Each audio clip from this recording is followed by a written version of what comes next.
நம்ம வெற்றியை தடுக்கிறது எது அப்படின்னு நம்ம யோசிச்சு பார்த்தோம்னா ஒரு சில விஷயங்களை நாம லிஸ்ட் அவுட் பண்ணலாம். அதுல முக்கியமான ஒரு விஷயம் என்னன்னு கேட்டீங்கன்னா பொறாமை குணம். இந்த பொறாமை குணம் இருக்கே அதுதான் நம்ம வாழ்க்கையோட முக்கியமான எதிரியே. ஏன் இப்படி சொல்றேன்னு கேட்டீங்கன்னா, நம்ம ஒருத்தரை பார்த்து பொறாமைப்படும் போது நம்ம வேலைகளை செய்யணும் அப்படிங்கிற எண்ணம் போய் அவங்கள பத்தியே யோசிக்க ஆரம்பிச்சிடுவோம். இதுக்கப்புறம் நம்ம வேலையை நாம எங்க செய்யறது சொல்லுங்க? கண்டிப்பா அது நம்ம வெற்றியை தடுக்கும் தானே. அத ஒரு கதையின் வடிவில பாக்கணும்னா இனிய கதைக்குள்ள போலாமா? ஒரு காட்டு பகுதியை ஒட்டி சின்ன கிராமம் ஒண்ணு இருந்துச்சு. அங்க ஒரு விவசாயி தன்னோட மனைவி மகனோட வசிச்சுட்டு வந்தாரு. விவசாயத்துல போதுமான வருமானம் இல்லாததால அந்த கிராமத்தை ஒட்டி இருக்க காட்டுக்குள்ள போய் பறவைகளை பிடிச்சிட்டு வந்து சந்தைக்கு எடுத்துட்டு போய் விற்பனையும் செய்வாரு. அவரோட மகனும் பள்ளி படிப்பை தான் படிச்சிட்டு இருக்கான். ஆனாலும் அந்த விவசாயி இந்த விவசாயத்தை பத்தியும் பறவைகளை பிடிக்கிற சில வழிமுறைகளையும் அவனுக்கு கத்து கொடுத்திருக்காரு. திடீர்னு ஒரு நாள் அந்த விவசாயிக்கு கடுமையான நோய் தாக்கியதால படுத்த படுக்கை ஆகிடுறாரு. இந்த மாதிரி ஒரு சூழ்நிலையில அவரோட மனைவி அங்கங்க சில வீட்டு வேலைகளுக்கு போய் கணவனோட மருத்துவ செலவுகளையும் வீட்டு செலவுகளையும் பாத்துக்க ஆரம்பிக்கிறாங்க. அப்பதான் அந்த விவசாயி ஒரு முடிவெடுக்கிறாரு. அவரோட நிலமும் சில மாதங்களா விவசாயம் செய்யாம சும்மா தான் இருக்கு. அதனால அத போக்கியத்துக்கு விடலான்னு யோசிக்கிறாரு. சரின்னு அந்த நிலத்தோட பத்திரங்களை எடுத்துக்கிட்டு அந்த ஊர் பண்ணையார பாக்குறதுக்காக போறாரு. அந்த பண்ணையாரோ ஒரு பேராசை பிடிச்சவரு. அடுத்தவங்களை பார்த்து பொறாமைப்படக்கூடிய எண்ணமும் இருந்துச்சு. இது தெரியாம அந்த விவசாயோ அந்த பண்ணையார்கிட்ட போய் கேட்க அவரோ இதுதான் வாய்ப்புன்னு அவரோட நிலத்தை எப்படியாவது தன்வசப்படுத்திக்கணும்னு நினைச்சு அந்த நிலத்தை குறைச்ச விலை கொடுத்து போக்கியதுக்கும் எடுத்துக்கிறாரு. அந்த நிலம் எப்படியும் 5 லட்சம் ரூபாய்க்கு போகும். ஆனா அந்த பண்ணையாரோ அதையும் இதையும் சொல்லி வெறும் 1 லட்சம் ரூபாய்க்கு அந்த நிலத்தை போக்கியத்துக்கு எடுத்திருக்காரு. இந்த விவசாயம் வேற வழி இல்லாம அந்த பணத்தை வாங்கிட்டு வந்து தன் மனைவி கிட்ட கொடுக்கறாரு. பங்கஜம், ஏகப்பட்ட செலவாயிடுச்சு. நான் வேற இப்படி படுத்த படுக்கை ஆயிட்டேன். என்னால எந்த வேலைக்கும் போகவும் முடியல. நீயோ கஷ்டப்பட்டு 4 வீட்டுக்கு போய் வேலை செஞ்சு இந்த குடும்பத்தை பாத்துக்கிற. அதெல்லாம் என்னோட மருத்துவ செலவுகளுக்கே சரியா போயிடுது. இது இல்லாம பையனோட படிப்பு செலவும் இருக்கு. இதுக்கெல்லாம் அந்த பணம் பத்தாது இல்ல. அதனாலதான் நம்ம நிலத்தை நம்ம ஊரு பண்ணையாருக்கு போகியத்துக்கு விட்டுட்டேன். இந்தோ அவர் இந்த 1 லட்சம் ரூபாயை கொடுத்திருக்காரு. இந்தா இத வச்சு இந்த செலவுகளை பாத்துக்கோ. என் உடம்பு கொஞ்சம் தேறி வந்த பிறகு நானும் ஏதாவது ஒரு வேலைக்கு போறேன். அதுக்கப்புறம் அந்த பண்ணையாருக்கு கொஞ்சம் கொஞ்சமா பணம் கொடுத்து நம்ம நிலத்தையும் மீட்டு எடுத்துடலாம் அப்படின்னு சொல்லிட்டு இருந்தத அவரோட மகனும் காதுல வாங்குறான். இந்த குடும்ப சுமைகளை கொஞ்சமாவது குறைக்கலாம் அப்படின்னு யோசிச்ச அவன் அப்பப்போ காட்டுக்கு போய் பறவைகளை பிடிச்சு அதை சந்தைக்கு எடுத்துட்டு போய் விற்பனையும் செய்வான். இப்படியே போய்கிட்டு இருந்த அவங்களுடைய வாழ்க்கையில திடீர்னு அந்த விவசாயி இறக்கவும் செய்யறாரு. சில வருடங்களும் போகுது. விவசாயியோட மகனும் தன்னோட படிப்பை முடிக்கிறான். தன்னோட தந்தை அடமானமா வச்ச நிலத்தை மீட்டெடுக்கலான்னு பண்ணையார பாக்கிறதுக்காக போறான். இவனை பார்த்த பண்ணையாரோ என்ன ஏதுன்னு விசாரிக்க ஆரம்பிக்கிறாரு. இவனும் அந்த பண்ணையார்கிட்ட தான் வந்த விவரத்தை சொல்றான். பண்ணையாரே, என்னோட அப்பா சில வருஷங்களுக்கு முன்னாடி எங்க நிலத்தை உங்ககிட்ட அடமானமா போக்கியத்துக்கு விட்டிருந்தாரு. நீங்க எங்க அப்பா கிட்ட கொடுத்த 1 லட்சம் ரூபாய திரும்ப உங்ககிட்ட கொடுத்துட்டு எங்க நிலத்தையும் மீட்டெடுக்கலான்னு வந்திருக்கேன் அப்படின்னு அவன் சொல்லி முடிச்சதும் அந்த பண்ணையார் இவனை பார்த்து, என்னப்பா இப்படி சொல்ற? உங்க அப்பா சில வருஷங்களுக்கு முன்னாடியே அந்த நிலத்தை என்கிட்ட வித்துட்டாரு. அந்த நிலத்துக்கு 5 லட்சம் ரூபாய் கொடுத்திருக்கேன் அப்படின்னு சொல்லி பத்திரத்தை எடுத்து நீட்டுறாரு. அதை பார்த்த இவனுக்கோ என்ன செய்யறதுனே தெரியல. நம்ம அப்பா போகியத்துக்கு விட்டதா தானே சொல்லி இருந்தாரு. ஆனா இங்க வந்து பார்த்தா நிலம் அவர் பேர்ல இருக்கே அப்படின்னு யோசிச்சபடியே தன்னோட வீட்டுக்கு வந்து அங்க நடந்த விஷயங்களை தன்னோட தாய் கிட்டையும் சொல்றான். அதை கேட்டதும் அந்த தாய் அதிர்ந்து போனாங்க. அட, அந்த பண்ணையார் நம்மள இப்படி மோசம் பண்ணிட்டாரே. அவர்கிட்ட பண பலமும் இருக்கு, ஆள் பலமும் இருக்கு. நாமளோ ஏழைங்க. அவரை எதிர்த்து நம்மளால என்ன செய்ய முடியும் அப்படின்னு மனம் வருந்தியபடி பேசுறாங்க. அதுக்கப்புறம் ஊருக்குள்ள விசாரிக்கும் போதுதான் தெரியுது அந்த பண்ணையார் இந்த மாதிரி நிறைய பேர்த்த ஏமாத்தி பிறர் சொத்துக்களை தன் வசப்படுத்தினாருன்னு. உண்மையாவே அந்த பண்ணையார் விவசாயி கிட்ட பணம் கொடுக்கறதுக்கு முன்னாடி ஒரு வெத்து பத்திரத்துல கையெழுத்து வாங்கியிருப்பாரு. இப்போ அந்த வெத்து பத்திரம் தான் அந்த விவசாயியுடைய நிலம் இவர் பேருக்கு மாறி இருக்கு. இதையெல்லாம் தெரிஞ்சுக்கிட்ட அந்த விவசாயியுடைய மகனும் அந்த பண்ணையாருக்கு நல்ல பாடம் கத்து கொடுக்கணும்னு அதற்கான நேரத்தை எதிர்நோக்கி காத்துக்கிட்டு இருந்தான். இவனும் வழக்கம் போல அந்த காட்டுக்குள்ள போய் பறவைகளை பிடிச்சு சந்தைக்கு எடுத்துட்டு போய் விற்பனை செஞ்சுட்டு வந்துட்டு இருந்தான். அப்படி ஒரு நாள் காட்டுக்கு போகும்போது அவன் விரிச்ச வலையில அதிசய பறவை ஒண்ணு மாட்டி இருந்தது. அத பார்த்த இவனுக்கு ஒரே ஆச்சரியம். அட, இந்த பறவைய பாக்கிறதுக்கு இவ்வளவு அதிசயமா இருக்கே. இதுக்கு முன்னாடி இந்த மாதிரி ஒரு பறவைய பார்த்ததே இல்லையே.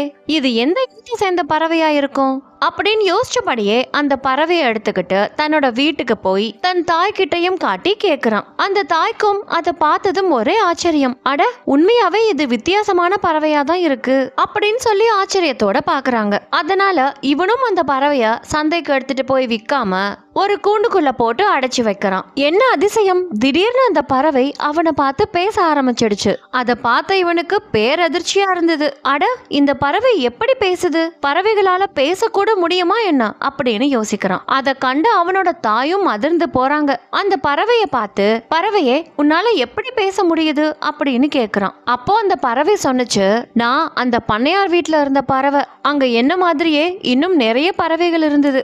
அந்த பண்ணையார் ஒரு பேராசை பிடிச்சவர். எங்களை மாதிரி பறவைகளுக்கு பேசுறதுக்கு பயிற்சி கொடுத்து நல்ல விலைக்கு வெளிநாடுகள்ல எங்களை வித்துடுவாரு. இப்படியே என் கூட இருந்த சில நண்பர்களையும் வித்துட்டாரு. அதனாலதான் நான் அங்க இருந்து தப்பிச்சு வந்துட்டேன் அப்படின்னு அந்த பறவை சொன்னதும் இவனுக்கு இன்னும் ஆச்சரியமாயிடுது. பறவையே, நீ சொல்றது எல்லாம் உண்மையா அப்படின்னு கேட்க, நான் எதுக்காக பொய் சொல்லணும்? சில வருஷங்களுக்கு முன்னாடி அந்த பண்ணையார்கிட்ட உங்க அப்பா அவர் நிலத்தை போகியத்துக்கு அந்த பண்ணையார் கிட்ட கொடுத்து அதற்கு ஈடா 1,00,000 ரூபாய் வாங்கினாரு. அப்போ அந்த பண்ணையார் உங்க அப்பா கிட்ட வெத்து பத்திரத்துல கையெழுத்து வாங்கினாரு. அந்த பத்திரத்துல அவர் நினைச்ச மாதிரி எல்லாம் எழுதிக்கிட்டாரு அப்படின்னு அந்த பறவை சொல்ல சொல்ல இவன் ஆச்சரியத்துல உறைஞ்சே போயிட்டான். மேலும் அந்த பறவை அவன் கிட்ட இப்படி சொன்னுச்சு, நண்பா, நான் உனக்கு நிச்சயமா உதவி செய்யறேன். அந்த பண்ணையார் இது போல நிறைய பேரை ஏமாத்தி நிறைய சொத்துக்களை தன் வசப்படுத்திக்கிட்டாரு. இதனால எத்தனையோ குடும்பம் அழிஞ்சு போயிருக்கு. அவரோட பொறாமை குணமும் பேராசையும் தான் அவர் செய்யற இந்த தப்புகளுக்கெல்லாம் முக்கியமான காரணம். அன்னைக்கு ஒரு நாள் நீ பண்ணையார தேடி வந்து உன்னோட பத்திரத்தை கேட்கும் போது அவர் உன்கிட்ட சொன்ன விஷயங்களை நான் கேட்டுக்கிட்டு இருந்தேன். உனக்கு உதவி செய்யணும்னு தோணுச்சு.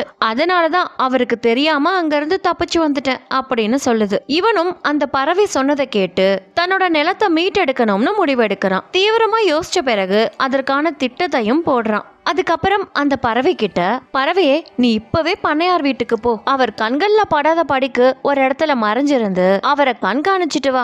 அவர் பண்ண போற சூழ்ச்சிகளை தெரிஞ்சுக்கிட்டு அதை என்கிட்ட வந்து சொல்லு அப்படின்னு சொல்லி அனுப்புறான். அந்த பறவையும் அதன்படி பண்ணையார் வீட்டுக்கு போய் ஒரு இடத்துல மறைஞ்சிருந்து அவர் பண்ணிட்டு இருக்க சூழ்ச்சிகளை தெரிஞ்சுக்கிட்டு இவன் கிட்ட வந்து சொல்லுது. இவனும் ஒரு சாது போல வேஷம் போட்டுட்டு அந்த ஊருக்குள்ள வரான். மக்கள் ஒவ்வொருத்தரா வந்து இவனை வணங்கவும் ஆரம்பிக்கிறாங்க. அப்ப அவன் அந்த பண்ணையார் செய்ய இருக்க அந்த சூழ்ச்சிகளை பத்தி சொல்றான். அதை கேட்ட மக்கள் அதிர்ந்து போறாங்க. இவன் சொன்ன மாதிரியே அந்த பண்ணையாரும் சில சூழ்ச்சிகளை செய்ய மக்கள் மத்தியில இப்போ வசமா மாட்டிக்கிட்டாரு. அங்க வந்த மக்கள் கூட்டம் அவரை கையும் களவுமா பிடிச்சிடுது. அதன் பிறகு அங்க வந்த பஞ்சாயத்து தலைவரோ அதற்கான தண்டனையையும் கொடுக்கிறாரு. இதே போல ஒவ்வொரு முறை அந்த பண்ணையார் மத்தவங்களை ஏமாத்துறதுக்கு திட்டம் போடும் போதெல்லாம் இந்த பறவை அதை கேட்டுட்டு வந்து இவன் கிட்ட வந்து சொல்லும். இவனும் ஊருக்குள்ள சாது மாதிரி வந்து அந்த பண்ணையார் போட்டு வச்சிருக்க திட்டத்தை ஊர் மக்கள் கிட்ட சொல்லுவான். அந்த பண்ணையாரும் அவர் திட்டத்தை நிறைவேற்ற ஊர் மக்கள் கிட்ட வசமா மாட்ட அந்த பஞ்சாயத்து தலைவரும் அதற்கான தண்டனையை கொடுப்பாரு. இப்படி ஒவ்வொரு முறை அந்த பண்ணையார் திட்டம் போடும் போதெல்லாம் அந்த திட்டத்தை முறியடிக்கும் விதமா இந்த விவசாயியுடைய மகனும் ஊர் மக்கள் கிட்ட சொல்லி அவரால் ஏமாத்தப்பட இருந்த மக்களை அந்த சதியில இருந்து காப்பாத்தி அவர்களோட சொத்தையும் மீட்டு கொடுக்க வழிவகுப்பான். இப்போ அந்த பண்ணையார பத்தி அந்த ஊர் முழுக்க நல்லாவே தெரிய ஆரம்பிச்சிடுச்சு. அந்த பண்ணையாரோட பேர், புகழ், பணம், அந்தஸ்துன்னு எல்லாமே சுக்குநூறா போயிடுச்சு. இந்த சமயம் அந்த விவசாயியுடைய மகன் ஊர் தலைவரை பார்த்து நடந்த எல்லா விஷயங்களையும் சொல்லி தன்னோட தந்தைய அந்த பண்ணையார் ஏமாற்றிய விஷயத்தையும் சொல்றான். இந்த ஊர் தலைவருக்கு தான் அந்த பண்ணையார பத்தி நல்லா தெரியுமே. அதனால இவனோட சொத்தை அந்த பண்ணையார் கிட்ட இருந்து மீட்டும் கொடுத்துட்டாரு. அந்த பண்ணையாருடைய பேராசையும் அடுத்தவங்களை பார்த்து பொறாமைப்படக்கூடிய குணமும் தான் அவரோட இந்த நிலைமைக்கே காரணம். பொதுவா நம்ம வாழ்க்கையில ஆசைப்படுறது தப்பு இல்லை, ஆனா பேராசைப்படுறது ரொம்ப ரொம்ப தப்பு. அந்த பேராசை நமக்கு எப்படி ஏற்படும் தெரியுமா? மற்றவங்களை பார்த்து பொறாமைப்படும் போதுதான். நம்ம கிட்ட இருக்கிறத வச்சுட்டு வாழ பழகிக்கிட்டாலே நம்ம வாழ்க்கை சந்தோஷமா தான் இருக்கும். அதெல்லாம் விட்டுட்டு மற்றவங்களை பார்த்து பொறாமைப்பட்டுக்கிட்டு இருந்தோம்னா அது கொஞ்சம் கொஞ்சமா பேராசையா மாறி நம்ம வாழ்க்கையில இருக்க ஒட்டுமொத்த சந்தோஷத்தையும் குறைச்சிடும். சரி, அடுத்தவங்களோட வாழ்க்கையை பார்க்கும்போது என்னையே அறியாம அவங்கள பார்த்து பொறாமை ஏற்படுது அப்படின்னு நினைக்கிறீங்களா? அந்த குணத்தை எப்படி மாத்திக்கிறது அப்படிங்கிற சந்தேகமும் இருக்கும்ல. அதுக்கு விடை தெரியணும்னா இப்போ இந்த கதையும் கேளுங்க. ஒரு ஏழை இளைஞன் ஒருத்தன் இருந்தான். அவன் தன்னோட சிறு வயதுல இருந்தே கஷ்டங்களை மட்டும் சந்திச்சு வளர்ந்து வந்தவன். இதனால அவனையே அறியாம மத்தவங்கள பார்க்கும்போது பொறாமை குணம் அவனுக்குள்ள வளர ஆரம்பிச்சது. இந்த குணத்தால அவனால சகஜமான ஒரு வாழ்க்கைய வாழ முடியல. நாளடைவுல அவனுக்கே அவனோட பிரச்சனை என்ன அப்படிங்கறது புரிய வருது. அந்த பொறாமை குணத்தை மாத்திக்கணும்னு எவ்வளவோ முயற்சிகள் செய்யறான். ஆனாலும் அதை அவனால மாத்திக்க முடியல. இத பத்தி வெளியில யார்கிட்டயாவது சொன்னா நம்மள தவறா நினைச்சிடுவாங்களோ அப்படிங்கிற ஆலோசனை ஒரு பக்கம். அந்த சமயம் அந்த ஊருக்கு துறவி ஒருத்தர் வந்திருந்தாரு. இத தெரிஞ்சுக்கிட்ட இளைஞனும் நம்மோட பிரச்சனைகளை சொல்றதுக்கு அவர் தான் சிறந்த நபர்னு யோசிச்சு அவரை சந்திக்கிறதுக்காக போறான். துறவியே, என்னோட வாழ்க்கையில என்னால மகிழ்ச்சியாவே இருக்க முடியல. மத்தவங்க நல்லபடியா மகிழ்ச்சியா வாழ்றத பார்க்கும்போது என்னையே அறியாம அவங்க மேல பொறாமை குணம் ஏற்படுது. இந்த குணத்தால என்னை சுத்தி இருக்க நண்பர்கள் எல்லாரையும் இழந்துட்டேன். அது மட்டும் இல்ல, என்னோட வாழ்க்கைய என்னால யதார்த்தமா வாழவும் முடியல. இத பத்தி யாருக்கிட்டையாவது மனசு விட்டு பேசலாம்னு நினைச்சா என்ன தவறா நினைச்சிடுவாங்களோங்கிற எண்ணம் ஒரு பக்கம். என்னோட இந்த மனக்குழப்பத்துக்கு நீங்க தான் ஒரு நல்ல தீர்வை சொல்லணும் அப்படின்னு சொல்லி கேக்குறான். அவன் சொன்ன விஷயங்களை அமைதியா கேட்ட துறவி புன்சிரிப்போட அந்த இளைஞனை பார்த்து, இளைஞனே, பொதுவா என்ன சந்திக்க வரவங்க அவங்களோட பிரச்சனை என்னங்கிறதே தெரியாம தான் என்ன பார்க்க வருவாங்க. ஆனா நீயும் உன்னோட பிரச்சனை என்னங்கிறத நல்லா தெரிஞ்சுக்கிட்டு இங்க வந்திருக்க. அதனால இதற்கான தீர்வையும் நீ எளிமையாவே கண்டுபிடிச்சிடலாம். இந்த குணம் பொதுவா எல்லாருக்குள்ளயுமே இருக்கும். சிலரை பத்தி ரொம்ப ஆழமா யோசிப்பாங்க, சிலரோ அதை கண்டும் காணாம போயிடுவாங்க. சரி, உன்னோட மனக்குழப்பத்துக்கு ஒரு தீர்வை சொல்றதுக்கு முன்னாடி நான் ஒரு குட்டி கதை சொல்றேன், அதை கேளு அப்படின்னு சொல்லி கதை சொல்ல ஆரம்பிக்கிறாரு. ஒரு மாணவன் தன் வீட்டு தோட்டத்துல 2 செடிகளை நட்டு வைக்கிறான். அந்த செடிகளுக்கு தினம்தோறும் தண்ணி ஊத்தி வளர்க்க ஆரம்பிக்கிறான். அவன் வச்ச செடிகள்ல ஒன்னு ரோஜா செடி. ஒரு வாரத்திலேயே நல்ல துளிர் விட்டு வளர ஆரம்பிச்சிடுச்சு. இந்த ரோஜா செடிக்கு பக்கத்துல அவன் நட்டு வச்சது ஒரு மூங்கில் செடி. அந்த செடியோ இப்பதான் மெல்லமா துளிர் விட ஆரம்பிச்சது. அத பார்த்த இந்த ரோஜா செடியோ, ஏ செடியே, என்ன பாத்தியா, உன்னை விட எவ்வளவு பெருசா வளர்ந்துருக்கேன். நம்ம 2 பேர்த்தையும் ஒரே நேரத்துல தான் நட்டு வச்சாங்க, ஒரே மாதிரி தான் தண்ணியும் ஊத்துனாங்க. ஆனா நான் மட்டும் இப்படி உன்னை விட உயரமா நல்லா தளதளன்னு வளர்ந்துருக்கேன் பாத்தியா அப்படின்னு சொல்லி பேசுச்சு. அந்த ரோஜா செடி சொன்ன எதையுமே இந்த மூங்கில் செடி பொருட்படுத்தல. இன்னும் ஒரு வாரத்துக்கு பிறகு அந்த ரோஜா செடி வளர்ந்து நிறைய மொட்டுக்களையும் வைக்க ஆரம்பிச்சது. இப்பவும் அந்த ரோஜா செடி அந்த மூங்கில் செடிய பார்த்து, ஏ செடியே, நீ இன்னும் வளரவே இல்லையா, என்ன பாரு, என்னோட செடி முழுக்க எத்தனை மொட்டுக்களை வச்சிருக்கான்னு அப்படின்னு நகைத்து பேச ஆரம்பிச்சது. அப்பவும் அந்த மூங்கில் செடி எதுவும் பேசாம மௌனமாவே இருந்தது. சில தினங்கள்ல அந்த ரோஜா செடியில இருந்த மொட்டுக்கள் எல்லாம் விரிஞ்சு அழகிய மலர்களோட பூத்து குலுங்குச்சு. இப்பவும் அந்த ரோஜா செடி பக்கத்துல இருந்த மூங்கில் செடிய பார்த்து, ஏ செடியே, நீ எல்லாம் இப்படி என் பக்கத்துல இருக்கிறது எனக்கே அவமானமா இருக்கு. நான் பாரு எப்படி வண்ண வண்ண பூக்களோட பூத்து குலுங்கிக்கிட்டு இருக்கான்னு, ஆனா நீயோ இன்னும் துளி கூட வளரல அப்படின்னு பேசிச்சு அந்த ரோஜா செடி. அப்பவும் அந்த மூங்கில் செடி எதுவும் பேசாம மௌனமாவே இருந்தது. திடீர்னு ஒரு நாள் அந்த மூங்கில் செடி மலமலன்னு வளர ஆரம்பிச்சது. ஒரே நாள்ல அந்த ரோஜா செடியை விட நல்ல உயரமா வளர்ந்து நின்னுச்சு. அதை பார்த்த ரோஜா செடிக்கு ஒரே ஆச்சரியம். அட, இது என்ன ஆச்சரியமா இருக்கு,